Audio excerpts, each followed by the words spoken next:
we're talking about fame and playing Captain Video. Um, what are your first memories of leaving the studio and discovering that people outside recognized you and were fans of the show? I mean, how did you react to that? Well, that I'm not aware of that. If I did something in the uniform, that, had an effect. But when I went out of the studio in my street clothes, I'm just Dick Coogan, and I didn't expect anybody to say, "Hey, there's Captain Video." But in my life today, a lot of the guys, when I walk in anywhere, "Oh, Captain Video," you know, and I wanted to put that down because I said, they did the same thing to Ronald Reagan. And the only thing they remember was Bedtime from Bonzo. And to be only remembered for Captain Video, I mean, it was a marvelous experience, and to have had some good influence on people, I welcome that. But my main love was the theater, and to such an extent that I did the dumbest thing an actor can do. I got, well, let's go back to doing The Harbor Master, which was shot on location in Massachusetts. And their director was Felix Feist. And Peter Falk and I, this is before there was any Peter Falk, he played my sidekick, and in the plot, we robbed a bank, and our plan was we had a helicopter that was going to come in and pick us up on this island, and we were going to get there in the harbor master's boat. So we held him hostage. Will I pick it up? Yeah, hang on a second. Okay, we're rolling again. And tell us what the Harbor Master was. Was it a television show or a... Yeah, Okay. Harbor Master was a television show, and so the plot was that me and my sidekick were going to make it to this island in his boat. So we had him prisoner and dumped us there. And so the shooting this day was on that location where the helicopter has come down and get us. And it's after lunch, and we start the next scene, and I said to Felix Feist, the director, I said, "Felix, I can't shoot now. I have to go to the border." He said, "Coogan, why didn't you do this in the lunch hour?" "Okay." He said, "See that house across there?" Because this was in, actual residential area. He said, "Go on over there." So I ran across and went up on the porch, the screen door, and knocked on the door, and this girl came to me. "Yes, can I help?" She said, "Paul Raven, what are you doing?" "Mother, it's Paul Raven." So I pressed the point I had to use their facilities, and they said, "Oh, sure." So I did, and then I thanked them and got back on the set, and I told Felix Feist. He said, "Coogan, do you realize you ruined that John for them? They'll never let anybody use it." So that was recognition of a character I was doing on Love of Life, Paul Raven, and it was real to her. So that's happened a lot of times. This show was in this was in 1957, right? When you were doing this episode. Yeah. Okay. Yeah. Um, But what, Felix Feist, that director, later was named to be the director of a show called The Californians on NBC. It was having trouble, and so they called him in because he was notorious for a story fixer kind of guy. And he's dreamed up a whole new character, like Rhett Butler. He was a gambler, a ladies' man, and an adventurer and all. And so they auditioned all the actors in Hollywood, and nobody could agree on any particular one. So Felix said, "I got the guy who would be perfect for this." "Who's that?" I said, "Dick Coogan." "Who's Dick Coogan?" because what did Hollywood know about New York? So he explained, and anyway, the producer came to New York and we met, and he said, okay, I agree. And so I got that part from doing the Harbor Master and having Felix Feist be the lead. Okay, and we'll talk more about the Californians too. But Okay. let's finish up with Captain Video, and then we can move on. Did you have any? James Cadigan was program director at the Dumont Network. Yeah. Did you have any involvement with him personally? No. Or professionally? No. Okay. What about the creator, Larry Menken? I had a relationship with him in absentia because I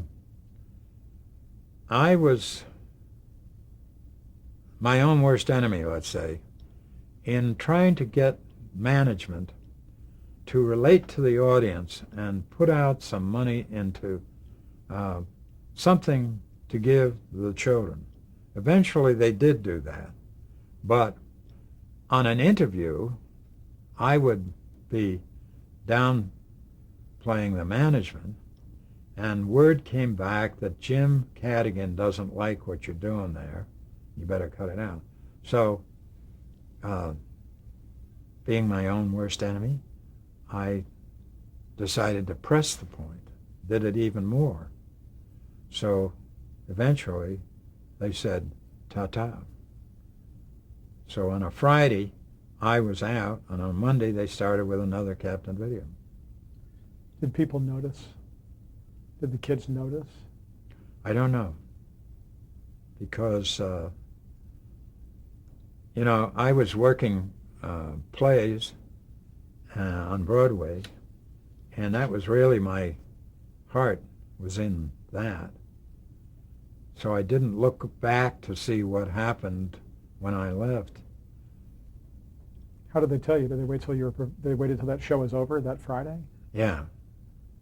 Which is a tradition still held today. Well, it happened once before on Love of Life. No, that was after. Because the producer and I were golfers, and so I got to play golf with them all the time. And when we went into our second-year contract negotiations, everything was copacetic, and as a last-minute thing, I said, I have to have laundry, for this part. And in the theater, you have an allowance for your laundry, and I'd like that to be part of the contract. And he said, what I'm paying you, Coogan, you should do your own damn laundry. That's not going to be part of the contract. So this stubborn, dumb Irishman said, oh yeah? So I proceeded to play my part with a shirt that was all frayed on the collar. And one day he was looking in his office at the show, and he called Larry White, the director, and he said, Larry, what's going on? He says, Coogan is not a bum in that show. What's this with the collar? And he said, well, that thing you had with him about the laundry. He says, that's what it is? Tell him he's fired. So Larry came out and said, that's it, Dick. And it was over the laundry? Yeah. Well, you were doing a live soap opera at the time. What happened the next day or the Monday or whatever? This was on a Friday. So your character just disappeared? And Vanessa was her name, my wife. We were going to bed. And Monday, a different guy got out of bed with her. So. Another tradition of soap operas. Yeah. Wow, that's some story. Wow. Yeah, but let that be a lesson to anybody. You don't have good advice if you think that you can overrule your producer. Come on. When you were on Captain Video and you heard, from James Cadigan, did he ever give notes on the show itself? Was he part of that process, or it was No. kind of stayed out of that? Yeah. Um, what about the creator, Larry Menken? Did he have a day-to-day involvement in the show? I don't remember him. He was the only people was the writer would come occasionally, and of course the director. Do you remember who the writers were, or any of them? Did any of them stand out? Just Brock was the one writer. Now maybe after I left, they had a crew. I don't know. I had somewhere that Arthur C. Clarke even wrote for the show at one time. Oh. And he certainly had an illustrious career. What about the villains on the show? You said Dr. Pauly was the main villain. Yeah. What was he? What was his motivation? Who was this character, Dr. Pauly? And why was he always up against Captain Video? Because he was the ruler of the underworld, and his objective with me was to somehow get hold of my secret weapons for himself. What about the actor who played him? Bram Nosson. And he said, Coogan, my life, my house, it's like Halloween every night. They're throwing stuff at my house. They're thinking of all kinds of dirty tricks to play on me. Well, that's the price of fame. Did another actor, Hal Conklin, play him back then, or did someone replace this other actor? I had listed Hal Conklin, but I don't know if he was from the entire run of the show.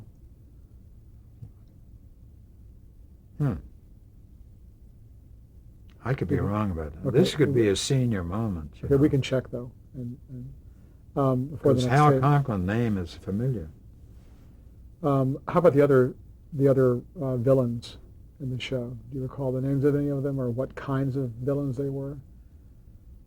They were mostly space, I think. That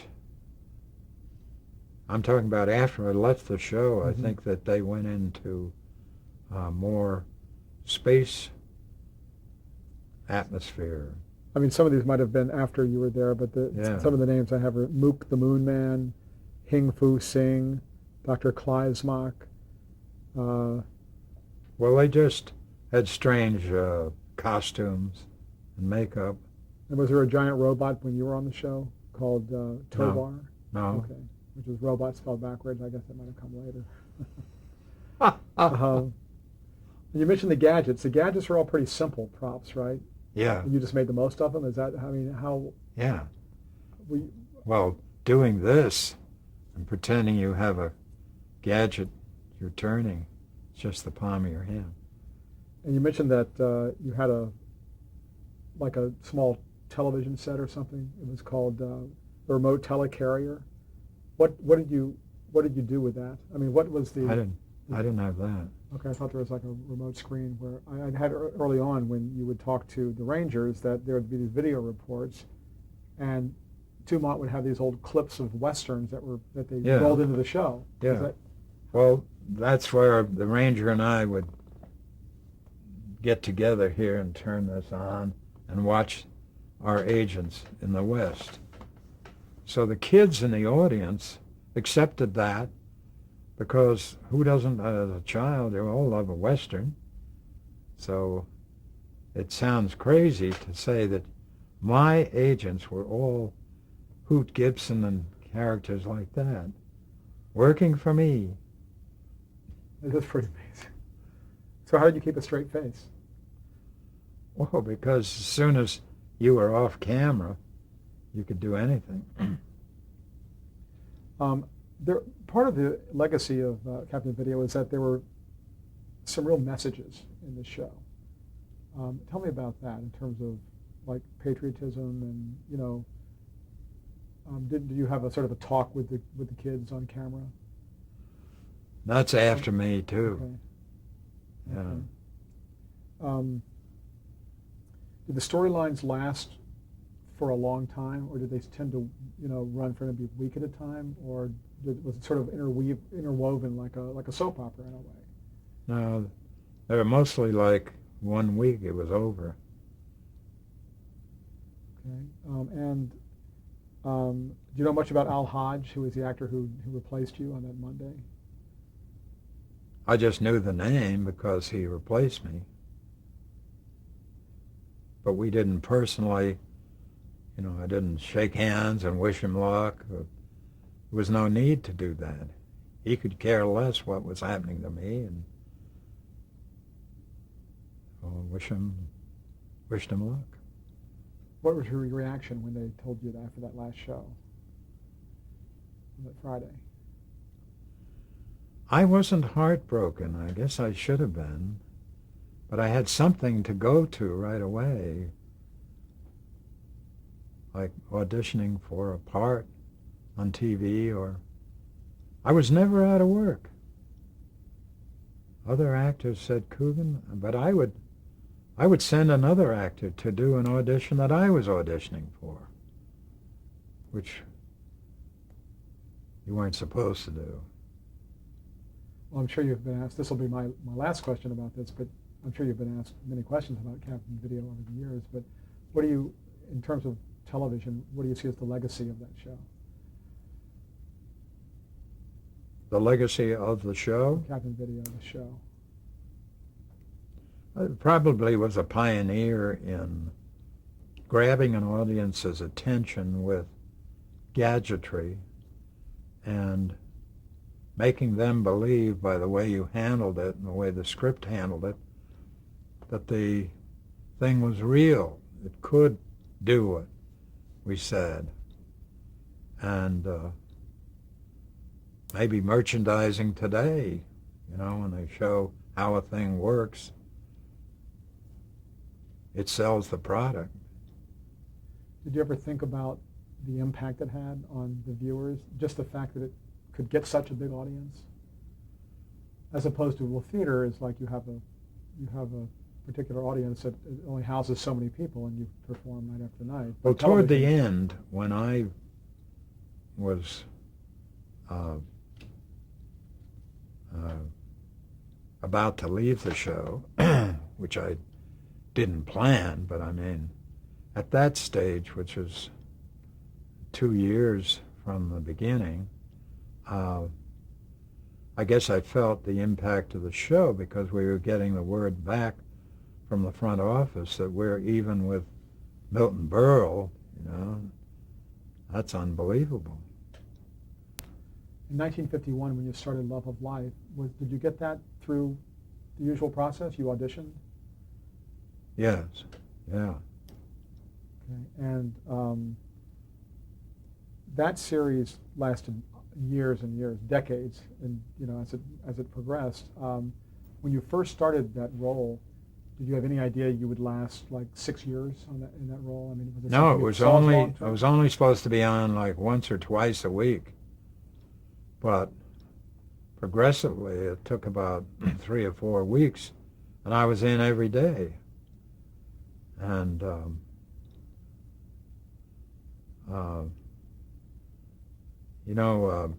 Elia Kazan, who just died Sunday, he was 94 years old. And I had worked in a play that Lee Strasberg directed, and I got a call from his daughter and said, my dad says to call you, and maybe you would like to come and work at Actor Studio. And I knew all about Actor Studio, but I thought, that's my style of acting. Like Sam Goldwyn said, acting is all right if you can fake it. But what he meant was, don't be caught acting, looking as though you're acting. You got to be believable. And that was my claim to fame in anything. Call this character so thin, I made him like you could walk up to him and say, I believe you, as Captain Video. The same Lee Strasberg, a student in the Actors Studio, said, they were talking about John Wayne. He said, the student said, oh, he couldn't act at all. And Strasberg said, just a minute. Did you ever see John Wayne? Yeah, sure. Did you ever not believe what he was saying was true? That John Wayne meant what he was saying? Yeah. So you didn't think of him as acting, but he was giving advice to the student that the thing that captivates an audience is when they believe that you're the real person. And it's a great point. Yeah. A lot of people would say he was not a good actor, but Yeah. he was believable. So.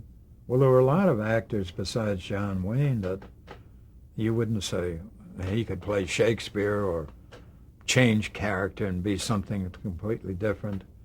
And they tried to do it, and the studio heads may have given in to them once or twice, but they had to come back to what they were famous for. I did a movie with Jane Russell, and I got the script when I left New York, and I studied it on the plane because they were shooting on location in Hawaii. So when I got off the plane, I knew that part. And apparently Raoul Walsh, who was the director, was having trouble with the two stars, and Jane Russell and Richard Egan, and they were playing a cat and mouse game. And so when he got to me, we ran a scene, and it went like that. And so he took me to lunch with him and talking about how good he thought that was, me in the part. So anyway, we were there about 6 weeks. And apparently he contacted the home office, 20th Century Fox, Darryl Zanuck. He said, I've got an actor here that you ought to look at. Look at the daily rushes. Because Raoul Walsh had a reputation for finding the reality or charisma in somebody and putting them in a starring role. And John Wayne was one, and Gary Cooper was one, and others. So he had that reputation that he could spot somebody even if you were just in a background shot. And so when we got through in Hawaii, got back to California, my agent said, we have a meeting tomorrow with the brass at 20th Century Fox, Darryl Zanuck, and everybody's going to be there. And they're going to make you an offer. I said, So I took these tickets out of my pocket. I said, I'm due back in New York. My understudy is playing my part in Long Voyage Home. And he said, well, forget that. Let's listen to what they... So anyway, went in and they outlined, they had about 5 or 6 scripts there, and Raoul Walsh was there, and he said, you're going to play the lead in this and this and this and this and this. And I said, gee, that sounds wonderful, but I said, I'm due back in New York, and so they saw that I was serious about it. They said, do you understand? We're going to make a star out of you. And in my mind, I thought I knew better, that Hollywood was famous for signing people up on a 7-year contract. You sit out the contract, you get $500 a month or whatever, and you never do a part. So you waste 7 years of your life. So without saying that, I said, my heart is in the theater, and I want to, if I'm going to be a star, I would like it to be there, blah, blah, blah. So they countermanded that, and then the publicity guy said, Coogan, let me tell you, if you think you're going to get to Broadway and get to be a star there, this may take you a lot of time if you can do it. We're talking about a guarantee. And when the publicity department puts you across, you will be a star. So anyway, I said thanks to all of you. This is very generous and very this and that. And when I got on the plane, I wrote a nice letter thanking him. But when I got out in the parking lot, Paul Wilkins, my agent, said, "Dick, you'll never work for 20th Century Fox. You threw that back in their face. Any actor would crawl on his belly to get half of that, and they were offering you the best that any actor could, you know." So people should have somebody, like when I worked with Mae West, she had somebody in the audience. I worked with Helen Hayes and other stars. I always had somebody that when they were not rehearsing, they'd sit in the audience and the person would say something about what they should change for their benefit, but kind of handling their good advice. And I didn't have that. I wish I had somebody that could have talked to me like a Dutch uncle. I had a brother who said, "You got to give me 20% of everything that you make. And don't ask me what I'm doing with it. Don't call me and say I should invest this and that. Let me handle it." Well, that was the only smart move I ever made, but it's the only person that said, "Look, while you're making all this money, don't be like so many people that are broke when they get 5 years away from it." So, That's good. but I mean, my career, you know, with Captain Video, with Love of Life. You know what happened on Love of Life? Huh? You told me about that, Okay. about the wardrobe, Yeah. the laundry, right? Yeah. Well, it sounds like so you had some regrets, but you've learned something in the process. Yeah. When you tell me about the character Paul Raven that you played on Love of Life. What kind of guy was he? He was just Dick Coogan. He didn't have a identity as a detective, or I don't know what he did. He was an FBI guy. Was that right? Was he? I don't know. I think so, but I'm only going by my notes. So, but Well, it lasted a long time. I mean, yeah, that's another senior moment there. Well, I understand the show originally involved two sisters Yeah. who lived in this town in New York, and you were married to the character of Vanessa Dale. Yeah. Which is, right. Peggy McKay. Okay. We'll take a pause and change our tape, and then continue. Okay.